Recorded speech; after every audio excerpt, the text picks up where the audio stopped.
Tata group సంస్థలను నడిపిస్తున్న Tata Sons board chairman గా ఎన్ చంద్రశేఖరన్ వైదొలగనున్నారు. కొత్త చైర్మన్ నియామకంపై త్వరగా నిర్ణయం తీసుకోవాలని బోర్డును కోరారు. ఈ మేరకు ఒక లేఖ విడుదల చేశారు. టాటా సన్స్ చైర్మన్ గా 2027 ఫిబ్రవరి 20న తన పదవీకాలం ముగిసిన తర్వాత పునర్నియామకాన్ని కోరుకోవడం లేదని చంద్రశేఖరన్ తెలిపారు. టాటా సన్స్ లో మెజారిటీ వాటాదారులైన Sir Dorabji Tata Trust, Sir Ratan Tata Trust తన పదవీకాలాన్ని 5 ఏళ్లు పొడిగించాలని ఏకగ్రీవంగా సిఫార్సు చేశాయని చంద్రశేఖరన్ తెలిపారు. ఫిబ్రవరి 24న జరిగిన టాటా సన్స్ బోర్డు సమావేశంలో ఒక సభ్యుడు ఆ ప్రతిపాదనకు మద్దతివ్వలేదని చంద్రశేఖరన్ తెలిపారు.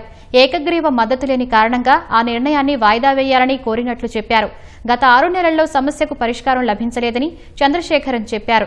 అందుకే సాఫీగా పరివర్తన జరిగేలా చూసేందుకు వీలుగా తన వారసుడిపై త్వరగా నిర్ణయం తీసుకోవాలని టాటా సన్స్ బోర్డును చంద్రశేఖరన్ కోరారు. చంద్రశేఖరన్ పునర్నియామకం విషయంలో టాటా సన్స్, టాటా ట్రస్టుల మధ్య విభేదాలు ఉన్నాయనే నివేదికల మధ్య ఈ పరిణామం చోటు చేసుకుంది. టాటా గ్రూపులో వివిధ హోదాల్లో 40 ఏళ్లుగా చంద్రశేఖరన్ పనిచేస్తున్నారు.